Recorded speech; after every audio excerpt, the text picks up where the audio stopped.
तो आपको सीधा लिए चलते हैं। इस वक्त बागपत सीएम योगी आदित्यनाथ पहुंचे हुए हैं। चौधरी अजीत सिंह की प्रतिमा का अनावरण। दुनिया के प्रतिष्ठित पैकेज को छोड़ करके मातृभूमि की सेवा के लिए अपने आप को समर्पित करने वाले पूर्व केंद्रीय मंत्री चौधरी अजीत सिंह जी की भी पावन जयंती का कार्यक्रम है।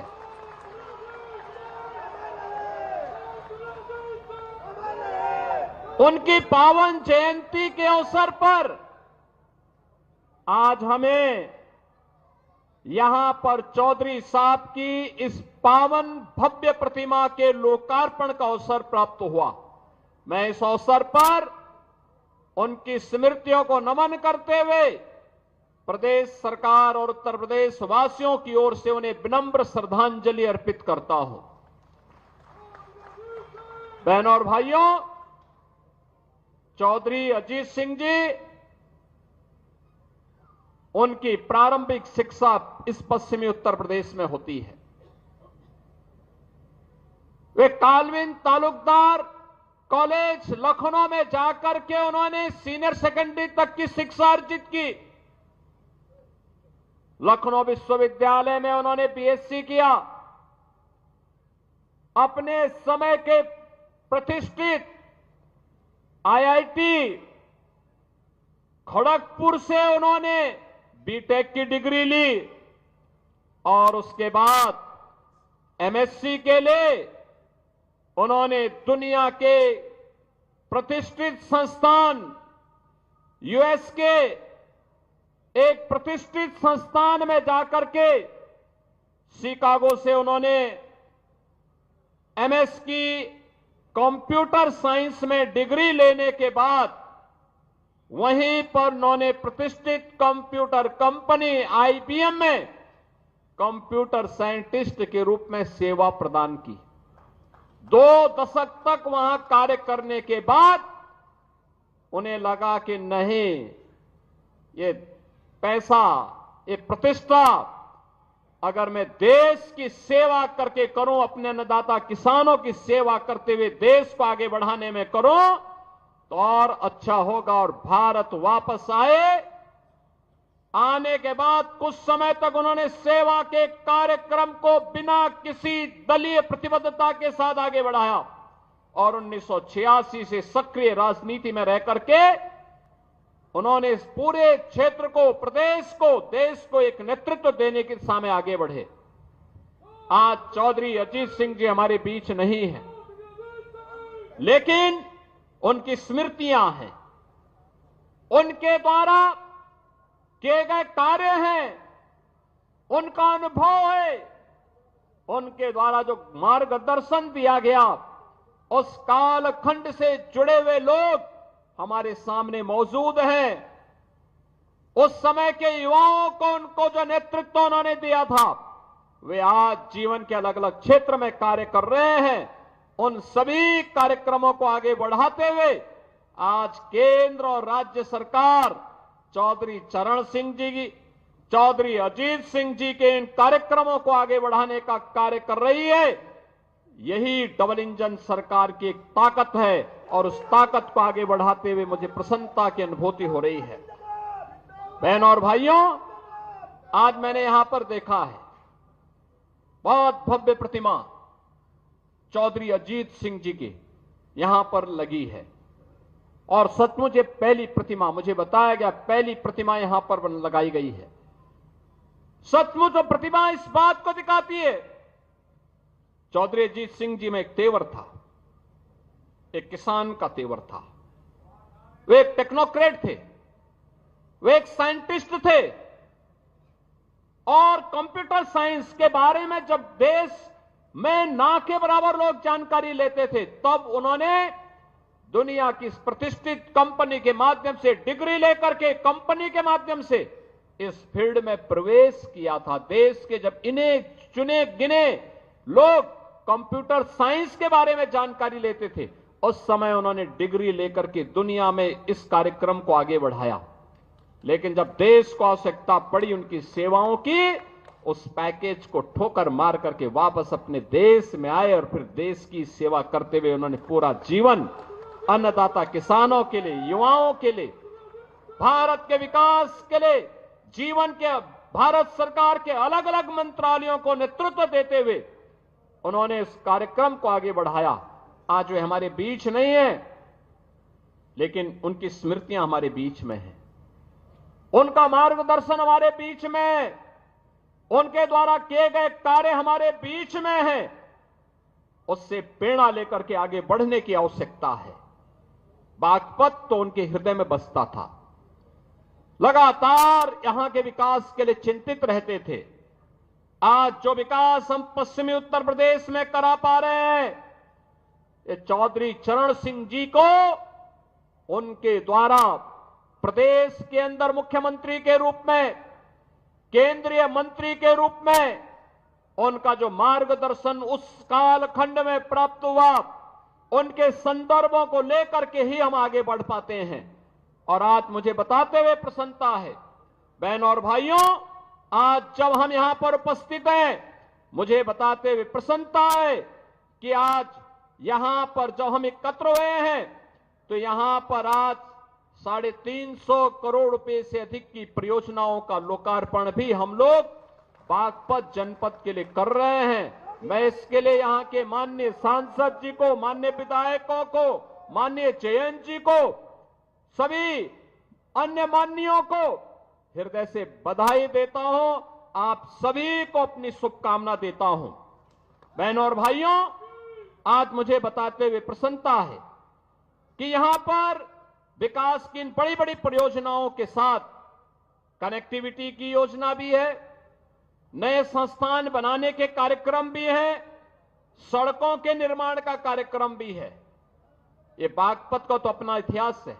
याद करिए, 5000 साल पहले जब दुनिया में अंधकार था, दुनिया को किसी प्रकार की कोई जानकारी नहीं थी, तब 5000 साल पहले पांडवों ने जो 5 गांव मांगे थे, उनमें से बागपत एक गांव था, बागपत एक था। किसका इतिहास है? 5000 साल पहले का।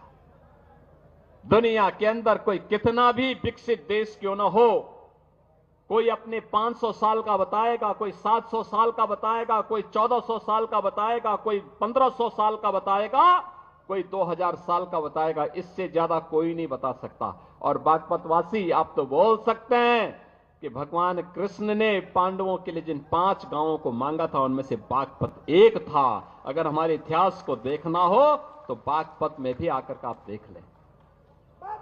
लेकिन बहनों और भाइयों, एक तरफ आप सभी अपनी मेहनत से, हमारा अन्नदाता किसान अपनी मेहनत से, अपने खून और पसीने की कमाई से विकास में योगदान दे रहा है। प्रधानमंत्री मोदी जी के विजन को प्रभावी ढंग से आगे बढ़ाने का काम कर रहा है।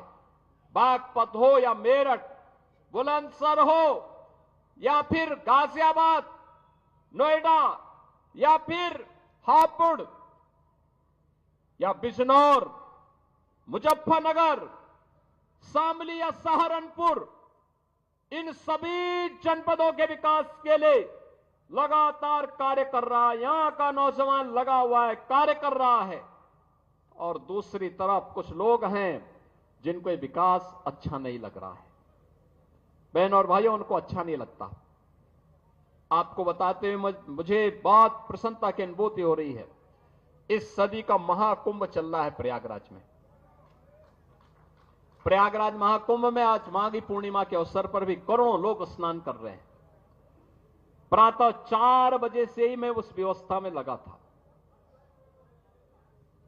मेरे सामने कल एक परसों असमंजस की स्थिति थी कि मैं यहां पे प्रतिमा अनावरण कार्यक्रम में आ पाऊंगा कि नहीं आ पाऊंगा। लेकिन जब चौधरी जयंत जी का फोन आया, उन्होंने कहा कि कैसे होगा। मैंने कहा आप चिंता मत करिए, मैं दोपहर के बाद, क्योंकि प्रयागराज में तब तक काफी बड़ी संख्या में लोग स्नान कर चुके होंगे, और फिर मैं वहां पर कार्यक्रम में भाग लूंगा, जरूर भाग लूंगा। और बहनों और भाइयों, में आया हूं। आप देखिए, ये नया उत्तर प्रदेश है, ये नया उत्तर प्रदेश है। 25 करोड़ की आबादी है और कल तक 50 करोड़ लोग प्रयागराज में मां गंगा, मां यमुना और मां सरस्वती की त्रिवेणी में आस्था का स्नान कर लेंगे। यानी 50 करोड़ आबादी दुनिया के अंदर कहां होगी? उत्तर प्रदेश वासियों, आप दुनिया को बता सकते हैं कि आइए, आपको आस्था का स्नान करना हो, हमारे प्रयागराज में आइए। 50 करोड़ लोग महाकुंभ में स्नान किए हैं।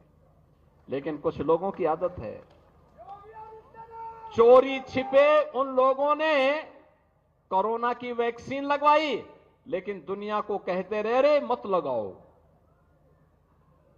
ऐसे ही चोरी छिपे, वो तो आज के दिन पे बहुत कोई छुप नहीं सकता।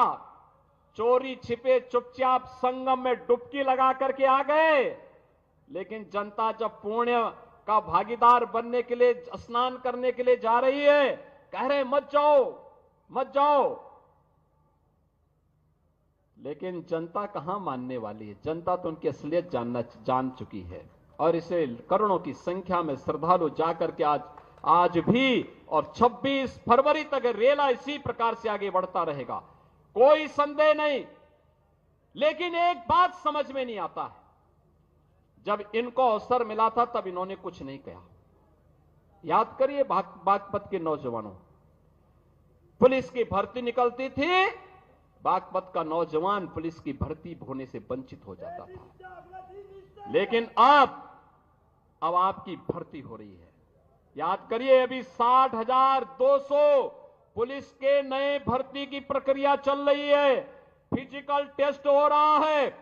अगले 1.5 महीने के अंदर, 1.5 से 2 महीने के अंदर इनकी ट्रेनिंग का कार्यक्रम आगे बढ़ेगा, और इस साल के अंत तक यूपी पुलिस को 60,200 नए पुलिस कार्मिक मिलेंगे, बिना भेदभाव के। बागपत का नौजवान भी होगा, मुजफ्फरनगर का भी होगा, बुलंदशहर का भी होगा, गाजियाबाद का भी, हापुड़ का भी, बिजनौर का भी, शामली का भी, सहारनपुर का भी, हर एक जनपद का नौजवान होगा। उत्तर प्रदेश की ताकत का एहसास कराएगा। और उत्तर प्रदेश का नौजवान ही नहीं होगा, उत्तर प्रदेश की बेटियां भी होंगी, क्योंकि उनके लिए तो 20% जगह हमने अनिवार्य रूप से कर दिया है कि बेटी भी इसमें अनिवार्य रूप से भर्ती होगी। बहनों और भाइयों, इन नौजवानों के बल पर ही हम उत्तर प्रदेश की कानून व्यवस्था को देश की सबसे बेहतरीन कानून व्यवस्था बना रहे हैं। बेटी भी सुरक्षित है, व्यापारी भी सुरक्षित है। हर व्यक्ति अपने आप को सुरक्षित महसूस करता है। यहां निवेश आ रहा है, नए नए निवेश के माध्यम से हम आगे कार्यक्रम आगे बढ़ा रहे हैं। और मैंने तो अभी जयंत जी को बताया है, मैंने कहा हम लोग दिल्ली बागपत देहरादून एक्सप्रेसवे में बागपत के पास एक इंडस्ट्रियल कॉरिडोर का निर्माण का कार्यक्रम कराना चाहते हैं। यहां इंडस्ट्री लगे, इस कार्यक्रम को हम आगे बढ़ाना चाहते हैं। बस उसमें आप लोगों का आशीर्वाद और सहयोग प्राप्त होगा तो हमारे स्तर पर कहीं कोई संदेह नहीं, उस कार्यक्रम के लिए हम लोग पैसे की व्यवस्था भी कर चुके हैं। बहनों और भाइयों, ये कार्यक्रम इसी रूप में आगे बढ़ेंगे। बागपत में मेडिकल कॉलेज के निर्माण की कार्रवाई को तेजी के साथ आगे बढ़ाने का आदेश दिया जा चुका है। मेडिकल कॉलेज बागपत में भी होगा। यहां पे इंटर कॉलेजेस की मांग, सड़कों के निर्माण की मांग, या अन्य जो भी अन्य कार्यक्रमों को आगे बढ़ाने की मांग यहां के हमारे जनप्रतिनिधियों के माध्यम से हमारे पास आती है। हम लोग उसमें कहते हैं कोई किसी प्रकार का कोई रोक टोक नहीं होना है। और बहनों और भाइयों, आज उन्हीं कार्यक्रमों को लेकर के हम लोग यहां पर आए हैं, जिसमें लोक निर्माण विभाग की भी सड़कें हैं, जिसमें 138 परियोजनाएं हैं। राजकीय इंटर कॉलेज सिंगावली अहीर का भी आज यहां पे लोकार्पण हुआ है। राजकीय कन्या इंटर कॉलेज बिलोचपुरा, इसका भी आज लोकार्पण का कार्यक्रम हुआ है। और बागपत में एक नए बस स्टेशन का लोकार्पण का कार्यक्रम होने के साथ ही ITI प्रहलादपुर, यमुना नदी के बाएं किनारे स्थित जागोस में बाढ़ सुरक्षा के कार्य हैं। खेलो इंडिया कार्यक्रम के अंतर्गत ग्राम मितली में मल्टीपर्पज हॉल का निर्माण है और पुलिस लाइन बागपत में महिला बैरक के निर्माण के साथ ही थाना बिनौली में भी, थाना रमाला में भी हॉस्टल और बैरक के निर्माण की कार्रवाई होने की कार्रवाई यहां पर आगे बढ़ाई गई है। शिलान्यास के साथ ही हमने बड़ौत अमीनगर सराय मार्ग का, छपरौली से बिजवाड़ा रजवाहा माखर नहर पट्टी का निर्माण का कार्य और बागपत से मुरादनगर मार्ग को 2 लेन चौड़ीकरण सुदृढ़ीकरण के कार्य का शिलान्यास भी किया है। तो हिंडन नदी पर नए सेतु के पहुंच मार्ग और सुरक्षात्मक कार्य के लिए भी आज शिलान्यास का कार्यक्रम हुआ है। जिला चिकित्सालय बागपत में 50 सैया के क्रिटिकल केयर ब्लॉक के निर्माण का भी आज शिलान्यास हुआ है। तो राजकीय आयुष यानी आयुष चिकित्सालय में हम लोगों ने यहां पर भी उसके एक ब्लॉक का, इसके साथ ही मुख्यमंत्री अभ्युदय कंपोजिट विद्यालय और सिक्का में भी उसके शिलान्यास का कार्यक्रम हुआ है। बड़ौत में अमर शहीद बाबा सामल सिंह स्थल के पर्यटन विकास के लिए भी हम लोगों ने 1 करोड़ की राशि यहां पर उपलब्ध करवाई है, जिससे इसका सुंदरीकरण का कार्यक्रम आगे बढ़ाया जा सके। बहनों और भाइयों, विकास के लिए पैसे की कमी नहीं होगी। मुझे तो केवल आपसे एक बात कहनी है और वह ये कहनी है कि यहां पर हम लोगों ने सचमुच यहां का हमारा अन्नदाता किसान अपनी मेहनत से उसने खेती के नए तकनीक को अपना करके कैसे विकास की बुलंदियों को और आमदनी को कैसे बढ़ाया जा सकता है, कोई सीखे तो हमारे यहां पश्चिम के किसानों से सीख सकता है। और इसीलिए उसी को प्रेरणा में रख करके अन्नदाता किसान के बारे में चौधरी साहब की बातों को ध्यान में रख करके कि देश के विकास का रास्ता देश के खेत और खलिहानों से होकर के जाता है। चौधरी साहब जिस बात को कहते थे उसी बात को ध्यान में रख करके हम लोगों ने कार्य प्रारंभ किया।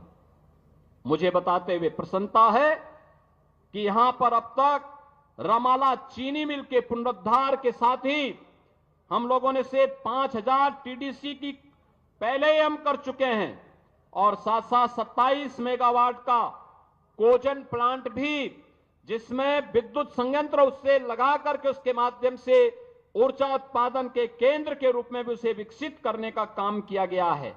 और मुझे बताते हुए प्रसन्नता है बहनों और भाइयों, एक आंकड़ा जरूर आप लोग नोट करना।